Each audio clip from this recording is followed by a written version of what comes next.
प्रिय विद्यार्थियों, मैं आप लोगों को क्लास 11th मैथ के बारे में बताऊंगा और उसका पहला चैप्टर जो आपका सेट दिया है यानी समुच्चय, ठीक, उसके बारे में हम लोग आज पढ़ेंगे। वैसे इसके पहले हमने समुच्चय को एक बार व्हाट्सएप के माध्यम से पढ़ाया था, फिर से पूरा स्टार्टिंग से देखेंगे। ठीक, समुच्चय होता क्या है? सेट। समुच्चय मतलब एक ग्रुप होता है, ग्रुप मतलब समूह। ठीक, समुच्चय का प्रयोग हम लोग मतलब सभी अवधारणाओं में किया जाता है। समुच्चय शब्द का सर्वप्रथम प्रयोग किसने किया था? जॉर्ज कैंटर ने।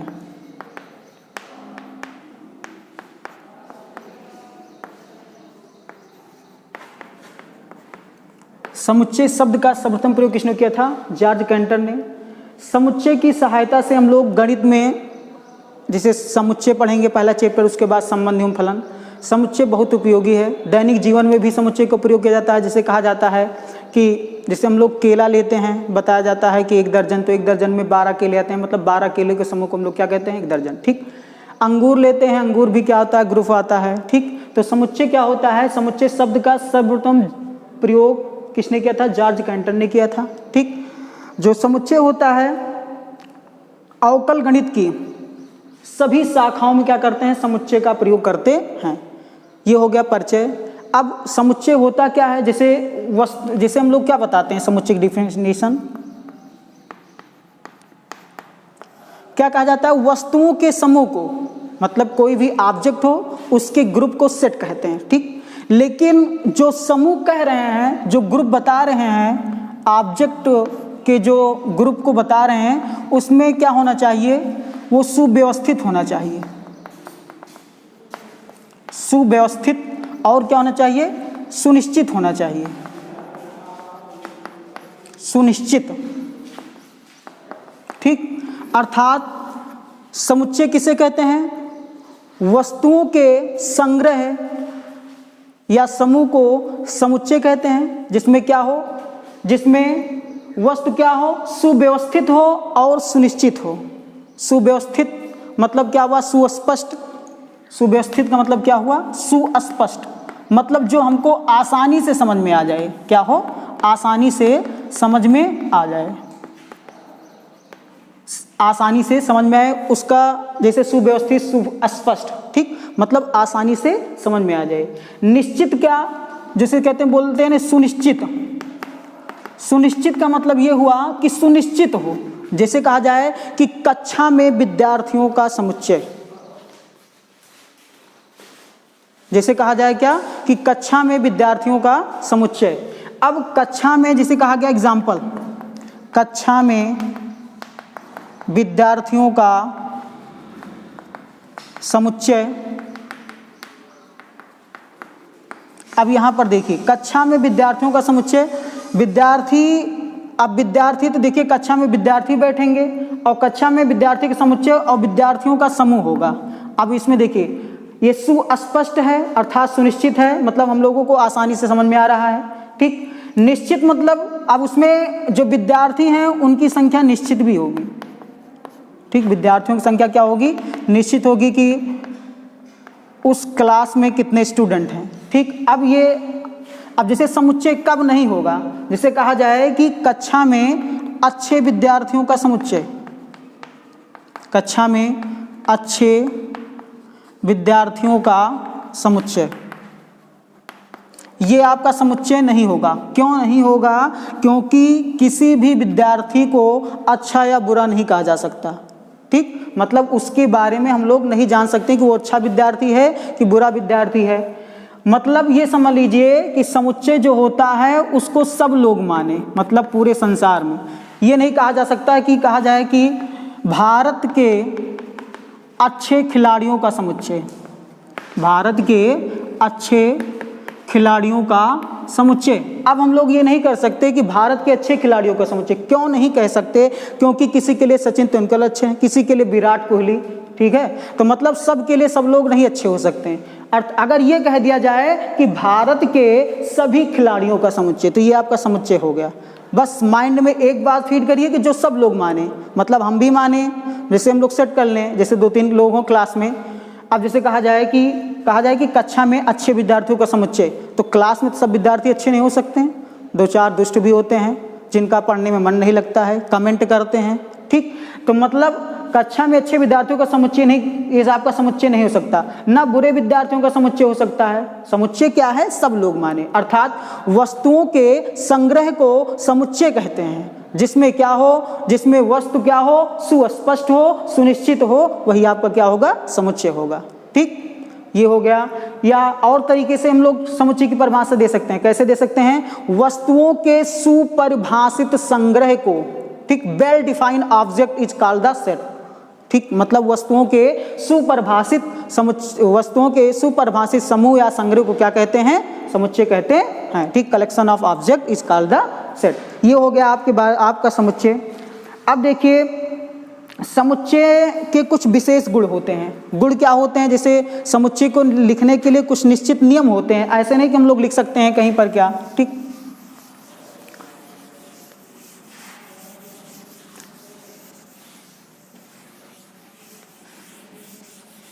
देखिए नियम क्या होते हैं समुच्चय के, जैसे इसको हम लोग नोट्स करके लिख सकते हैं, ठीक। अभी बताया जाएगा कैसे क्या होता है। नोट्स नंबर 1 क्या हो सकता है? समुच्चय को प्रदर्शित करने के लिए हम अंग्रेजी वर्णमाला के बड़े अक्षर यानी कैपिटल लेटर का प्रयोग करते हैं। समुच्चय को प्रदर्शित करने के लिए अंग्रेजी वर्णमाला के समुच्चय को प्रदर्शित करने के लिए अंग्रेजी वर्णमाला के बड़े अक्षर या जिसको हम बड़े अक्षर या कैपिटल लेटर से प्रदर्शित करते हैं। किससे प्रदर्शित करते हैं? कैपिटल लेटर से प्रदर्शित करते हैं, ठीक। मतलब अगर हम लोगों को किसी भी समुच्चय को दिखाना है तो किससे दिखाओगे? Capital letter. जैसे ए दिखा दीजिए, बी दिखा दीजिए, सी दिखा दीजिए, डी दिखा दीजिए, ठीक है। ये आपका समुच्चय। दिमाग में बात फीड कर लीजिए भाई कि समुच्चय को प्रदर्शित करने के लिए अंग्रेजी वर्णमाला के बड़े अक्षर या कैपिटल लेटर से प्रदर्शित करते हैं, ठीक। समुच्चय क्या है? वस्तुओं के संग्रह को समुच्चय कहते हैं, जिसमें क्या हो? जिसमें वस्तु क्या हो? सुस्पष्ट हो, सुनिश्चित हो, ठीक। वही क्या कहलाता है? समुच्चय कहलाता है। दूसरी बात यह है कि जो समुच्चय के एलिमेंट होते हैं, एलिमेंट मतलब अवयव, उसको हम लोग अंग्रेजी वर्णमाला के स्मॉल लेटर से प्रदर्शित करते हैं, जैसे ए, बी, सी, डी, ई, ठीक। किससे प्रदर्शित करेंगे? मतलब समुच्चय के एलिमेंट को या अवयवों को अंग्रेजी वर्णमाला के स्मॉल लेटर से प्रदर्शित करते हैं। एक ये भी बात इसमें आती है कि किसी भी अवयव को समुच्चय में कैसे लिखते हैं। जैसे कहा जाए कि ए समुच्चय ए का अवयव है, ये क्या है? आपका एलिमेंट है। और क्या कहा जा रहा है कि समुच्चय ए का अवयव है, तो इसको हम लोग प्रतीकात्मक भाषा में कैसे लिखेंगे?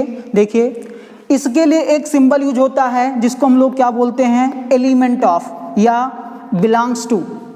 मतलब चलिए देखिए, अब जैसे पहले हमने ये समझ लिया कि समुच्चय को प्रदर्शित करने के लिए अंग्रेजी वर्णमाला के कैपिटल लेटर यानी ए, बी, सी, डी जैसे अंग्रेजी वर्णमाला के होते हैं बड़े लेटर से दिखाते हैं, ठीक। उनके अवयवों को स्मॉल लेटर से। लेकिन समुच्चय को प्रतीकात्मक भाषा में कैसे लिखेंगे? जैसे कह दिया जाए कि ए समुच्चय ए का अवयव है, तो इसके लिए एक सिंबल यूज होता है जिसको हम लोग एलिमेंट ऑफ या बिलोंग्स टू के नाम से जानते हैं। मतलब इसको क्या रीड करेंगे? एलिमेंट या बिलोंग्स टू। जैसे इसको हम इस तरीके लिख सकते हैं कि ए बिलोंग्स टू ए, या इसी को हम लोग एलिमेंट ऑफ ए बोलते हैं। अगर मान लीजिए ए समुच्चय ए का अवयव नहीं है तो वहां पर आपको दिखा देना है कि ए नॉट बिलोंग्स टू ए, किसी भी अवयव को दिखाने के लिए।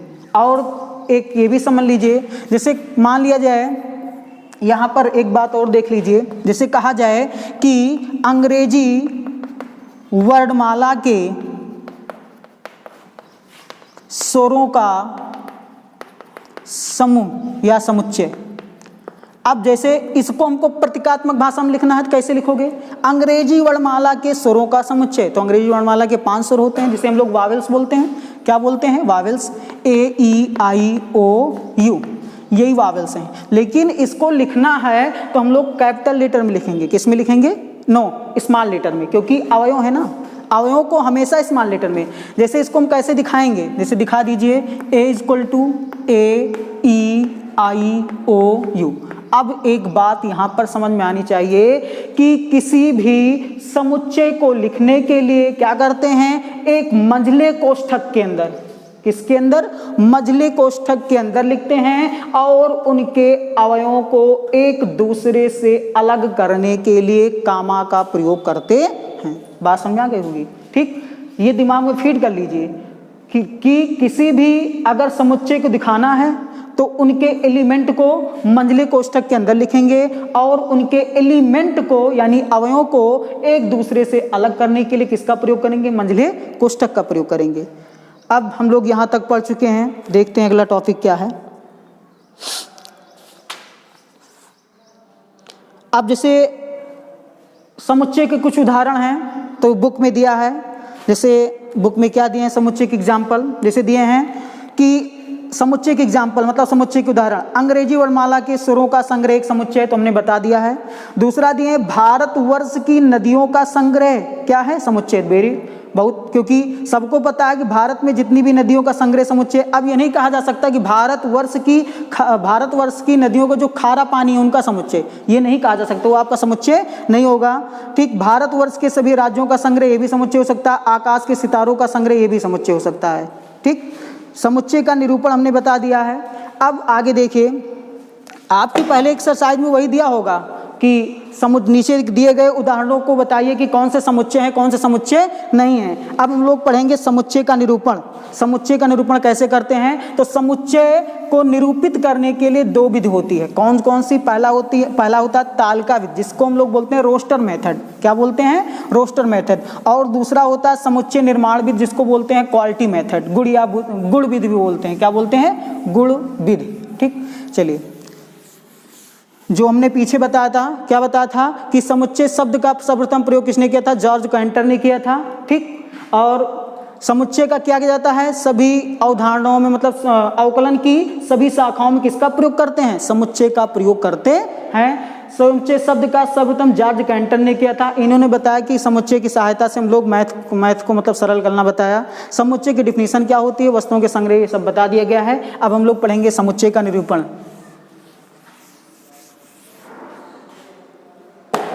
चलिए, समुच्चय का निरूपण।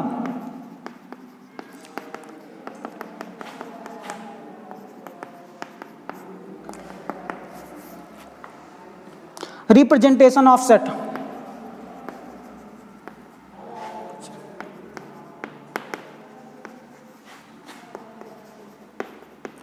रिप्रेजेंटेशन ऑफ सेट मतलब समुच्चय का निरूपण किसने करते हैं? पहली विधि 2 विधि होती है, जिसको हम लोग बोलते हैं तालिका विधि। क्या बोलते हैं? तालिका विधि, या इसको रोस्टर मेथड भी बोला जाता है।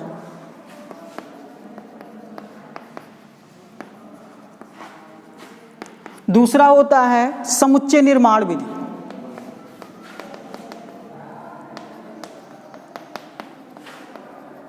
इसको हम लोग बोलते हैं क्वालिटी मेथड। देख लें एक बार।